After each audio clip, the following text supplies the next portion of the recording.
പുതിയൊരു വീഡിയോയിലേക്ക് എല്ലാവർക്കും സ്വാഗതം. ഇന്ന് നമ്മൾ തയ്യാറാക്കാൻ പോകുന്നത് ചോറിനും കഞ്ഞിക്കും ഒക്കെ കഴിക്കാൻ പറ്റിയ നല്ല ടേസ്റ്റിയായ നല്ലൊരു തോരനാണ്.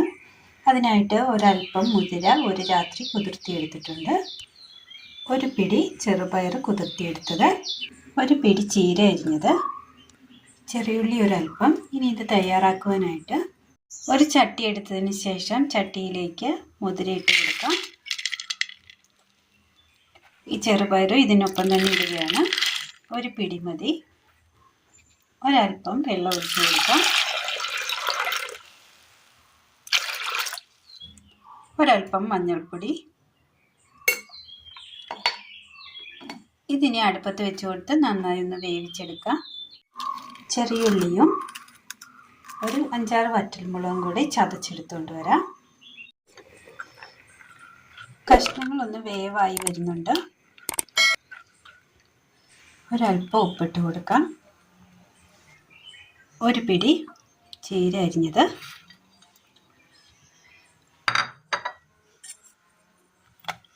നന്നായി ഒന്ന് മിക്സ് ചെയ്യാം.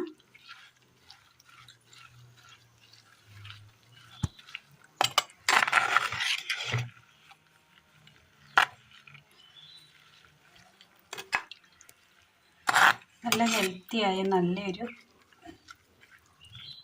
റെസിപ്പിയാണിത്. എല്ലാവർക്കും ചെയ്ത് നോക്കാവുന്നതാണ്. ഇനി ഇതൊന്ന് അടുപ്പത്ത് വെച്ച് വേവിച്ചെടുക്കാം. ഇതിൻ്റെ വെള്ളം വറ്റിയിട്ടില്ല, വെള്ളം വറ്റി കിട്ടുന്നേ ഉള്ളൂ. നന്നായിട്ട് വെള്ളം ഒന്ന് വറ്റി കിട്ടട്ടെ. വെള്ളം ഏകദേശം വറ്റി കിട്ടിയിട്ടുണ്ട്. ഇതൊന്ന് വാങ്ങി വെക്കാം. അടുപ്പത്തൊരു ചീനച്ചട്ടി വെച്ച് കൊടുത്തതിന് ശേഷം ഇതിലേക്ക് അല്പം എണ്ണ ഒഴിച്ച് കൊടുക്കാം.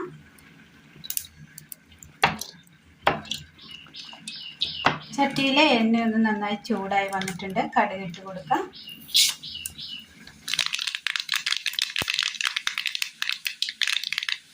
ചതച്ച് കൊണ്ടുവന്ന ചെറിയുള്ളിയും വറ്റൽമുളകും,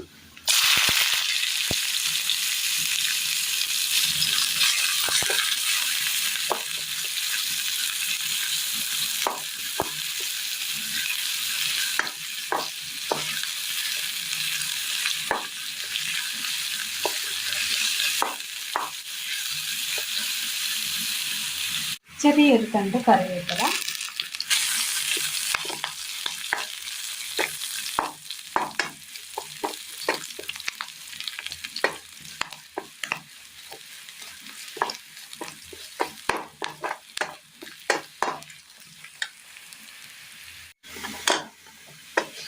ജസ്റ്റ് ഒന്ന് മൂത്ത് കിട്ടിയിട്ടുണ്ട്. കടുക് താളിച്ചെടുത്ത് ഈ കൂട്ട് ഇതിനകത്തേക്ക് ഇട്ട് കൊടുക്കാം. നന്നായി മിക്സ് ചെയ്യാം.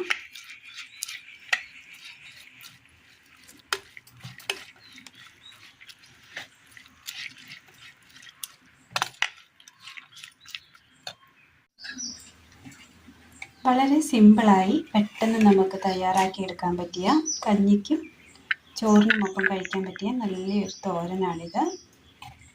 ഒരു പെരളനാണ്.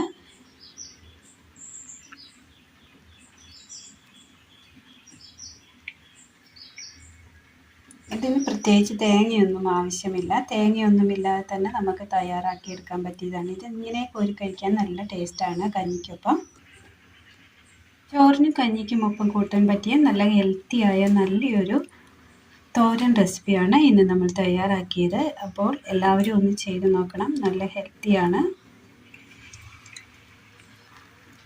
വീഡിയോയെക്കുറിച്ചുള്ള അഭിപ്രായങ്ങൾ കമൻറ്റ് ബോക്സിൽ അറിയിക്കുവാൻ മറക്കരുത്. ഒരു പിടി ചീര മാത്രം മതി ഇത് തയ്യാറാക്കുവാനായിട്ട്. ഒരുപാട് ചീരയുടെ ഒന്നും ആവശ്യമില്ല. അപ്പോൾ എല്ലാവരും ഒന്ന് ചെയ്ത് നോക്കണം. വീഡിയോയെക്കുറിച്ചുള്ള അഭിപ്രായങ്ങൾ കമൻറ്റ് ബോക്സിൽ അറിയിക്കുവാൻ മറക്കരുത്. അപ്പോൾ ഇന്നത്തെ വീഡിയോ എല്ലാവർക്കും ഇഷ്ടമായി എന്ന് വിചാരിക്കുന്നു. ഇഷ്ടമായ ലൈക്ക് ചെയ്യാനും ഷെയർ ചെയ്യാനും സബ്സ്ക്രൈബ് ചെയ്യാനും മറക്കരുത്. താങ്ക്